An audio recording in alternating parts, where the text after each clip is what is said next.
Hello, everybody. Welcome to Global Center for Training and Development. And we are the part of 21st Century Skills in the Classroom course. I extend a very warm welcome to each one of you once again. I hope that you have been having a great time doing this course, interacting with your participants, and of course, enjoying all the content and discussions that are happening on this course.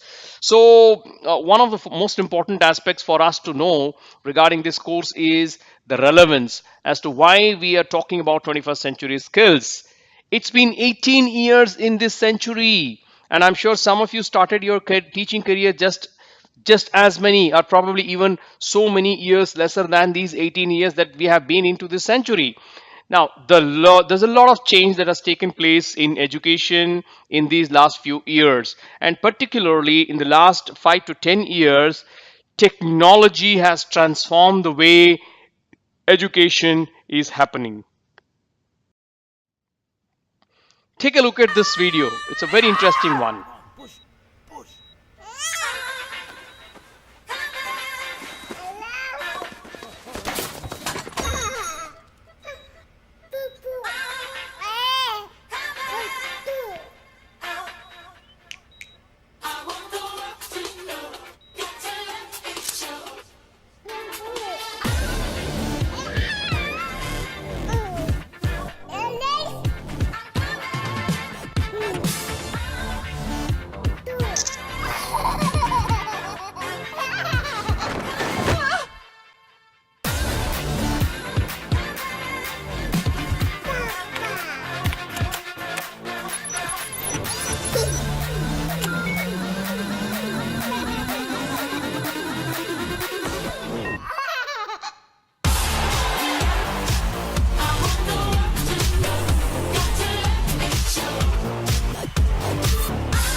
Well, born for the internet. This is what we are dealing with. These are the kind of kids we are dealing with day in and day out. Ever since they are born, they are in touch with technology much more faster than you and I, and much more frequently than you and I. So when we have such students who are going to be living and going to be working and leading their lives in 21st century skills, which is going to be exciting, which is going to be challenging, the question that we need to ask is, what are the kind of tasks, what are the kind of jobs, what are the kind of occupations which these students would be taking up? Now, moving on to these two little children. Pratyush Mudgal is going to be graduating in 2026. Aisari Mudgal is going to graduate in 2033. Now, aren't they cute? Of course they are cute, like so many other hundreds and thousands of children who are going to schools all over the world. What are the kind of jobs they will be doing? Now, here are some of the jobs that are expected to be very, very relevant in the next few years. See, we currently have the biomedical engineers, the myrotherapists, the dietitians, the naturalists, nutritionists, shale gas engineers, sustainability consultants, and there are going to be very, very, very, very few jobs coming up, like the civilian drone controller, because drone is going to become one of the most accessed and very, very frequently used transport. And who knows, we also there may be an industry which is soon going to be developed, that is space travel. So there are lots of changes that are going to take place. And of course, not to forget the artificial intelligence and robotics. Robots are going to play a crucial role, very important role, very significant role, and all pervasive role. Artificial intelligence is also going to play a significant role. And many of the conventional jobs that we see today, that we hear today, that people are doing, they are not going to be there anymore, because most of the jobs, most of the work is going to be done by computers. Now, are we going to reach the point of singularity? Perhaps that is still very, very far away. But however, the fact remains that the world has changed a lot. The last 20, 30 years have brought about tremendous amount of changes in the world. It's every field, the medicine, the hospitality, the education, governance, transportation, any field of life, any walk of life, it has gone through a tremendous amount of change. Obviously, the skill sets required to be able to successfully be part of these industries has also undergone tremendous amount of change. So that's how the idea of 21st century learning has come into place. Remember the Y2K era? Remember the Y2K scare that was there somewhere in the end, towards the end of the last century, the 1990s? It was going to be a big, big, big event, you know. Finally, the industry sailed through that kind of catastrophe. It wasn't actually a catastrophe. They were prepared for it. So obviously, we were able to overcome this problem. So, what constitutes the 21st century learning? It actually emphasizes on the core subject skills and the learning skills. It's going to be 21st century tools to develop the learning skills, because more than any other skill that is required for a 21st century person who is going to be successful is the ability to learn, is the ability to change, is the ability to adapt himself or herself to the ever changing requirements of the skill sets. Now, learning and teaching in a 21st century context, we are living in a highly technically advanced world. We are living in a world where relations are being redefined. We are living in a world where distances are diminishing. We are living in a world which is becoming simpler yet very, very complex.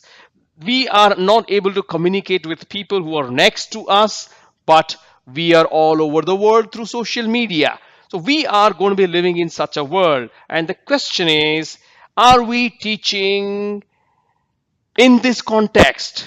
What we are teaching, is it relevant to our students? So that is where we need to teach and learn in a 21st century context.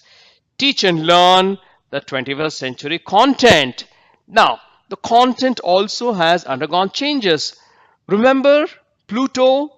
We were all taught that Pluto was a planet, and it's not anymore. So information is changing, knowledge is changing. It's not the same. It's the era of disposable information. Now, the next aspect is of using the 21st century assessments that measure 21st century skills. When the skill sets are different, how can we continue to use the same assessment methods? So, our classroom assessment methods, our approach to classroom assessments has to change. And even the boards are also making changes. That's how we have seen, whether it's the IGCSE, it's the IB, or even the Indian ICSE and the CBSE boards. They have been making attempt to upgrade their assessment patterns so as to keep pace with the changing requirements of the time. So, what does this framework, 21st century learning, talk about? At the center of this 21st century learning framework, we have the core subjects and the 21st century themes. There are life and career skills, learning and innovation skills, information, media, and technology skills. All these three sets of skills are absolutely important for a person to be productively engaged in some constructive work in this new era. The core subjects, of course, there is not much of a change in terms of the core subjects. We have been teaching these subjects and we would continue to teach these subjects, be it the languages or the world languages or arts, mathematics, economics, science, geography, history, government, so many as of these core subject skills and continue to be there. But us, apart from that, these core subjects, they will have to be interwoven into the 21st century themes, which is global awareness, financial, economic, business and entrepreneurial literacy, civic literacy, and health literacy. See, in the last few years, we have seen that India Asia as well as all over the world, we have seen a surge in the number of startups, in the number of companies, in the spirit of entrepreneurship among the youngsters. There are hundreds of companies that are being built, that are being set up. Of course, not every company may be successful, but those which are set up on strong principles and a sound planning and implementation, they have definitely been successful and they continue to succeed even today and probably even in future. Moving on to the next aspect, what constitute the learning and innovation skills? We often talk about the critical thinking, the creativity, and the communication and collaboration skills. These four C's: creativity, critical thinking, communication, and collaboration are the most important 21st century skills. Moving on to the next important set of skills, we have the information and media and technology skills. Can you expect anybody not to have be conversant, not to have knowledge of technology and be conversant with technology in today's world? Absolutely not. You will be an illiterate. You don't want to be considered illiterate. You don't want your students to be considered illiterate. So that's why it's imperative that they have information literacy, they have media literacy, they are able to analyze media content, they are able to create their own media rich content, and of course the information and communications technology, which is expanding and changing at a phenomenal pace. The life and career skills. The life and career skills are absolutely important. We have seen many examples where fantastic and very fine young men and women who are absolutely fantastic with their subject skills, with their content skills, with their ability to perform certain tasks, they fail miserably at times in their work life, obviously because they do not have some of the most essential life and career skills. So these life and career skills, they are the most important skills which will complement and which will ensure the success of our youngsters. Our students need to be flexible, they need to be agile, they need to be adaptable, they need to be able to change according to the changing scenario. In fact, if they are able to change before the change comes, they are going to be the leaders of this change. But at least if they change when the change is happening, when the change is occurring, then they are going to sustain and survive. Initiative and self direction. Well, today's job market doesn't have much of a patience with people who need a lot of training. The moment people are hired, it is expected that they start the job from day one. Of course, with a little bit of briefing and on the job training, social and cross cultural skills. Distances are diminishing. The world has become one small global village. Everybody knows everybody. Social media and communication channels have broken all barriers. So it's important to understand the cultural sensitivity, the social dynamics, and to be successful. And also, the students and the young people who are going to be in the job market, they are going to switch many jobs.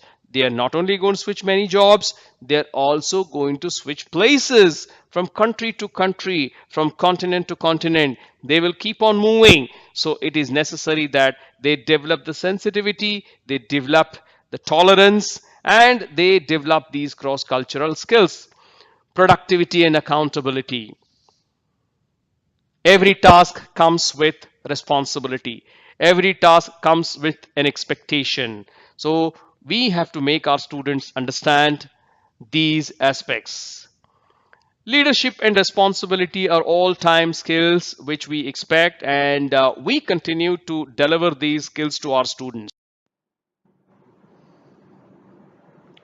After having considered all the aspects regarding the 21st century pedagogy, the 21st century learning, the context of the 21st century skills, it is time now for us to actually look into the 21st century methodology, the teaching, learning activities, the pedagogy that we should be engaging in order to ensure that all our students are prepared for the challenges of new century. Obviously, the skill sets that we are planning to develop require a whole lot of hands-on, highly engaging, project-based learning. So, irrespective of the subject and the content that we are teaching, we need to ask a few questions before we actually start teaching the concept. Whether this content is going to engage my learner, whether there is going to be a collaborative work for my students, whether my students will get to solve some real life problems. By asking these questions, we are bringing in a very, very rigorous element of relevance into our teaching and learning activities. Now, at the end of the course, perhaps during the summer breaks, it is now time has come for us to plan for internships for our students into various industries, be it the service, be it the manufacturing, or be it the front office kind of works. So, internships provide students with real life experiences of the actual true professional world. Student driven action research projects could be connected to the community, could be related to the school, could be related to a locality at large. So that also brings in a lot of live and real life connection to the learning that is happening in the classrooms. Service learning is another very important element which can connect the students to real life happening.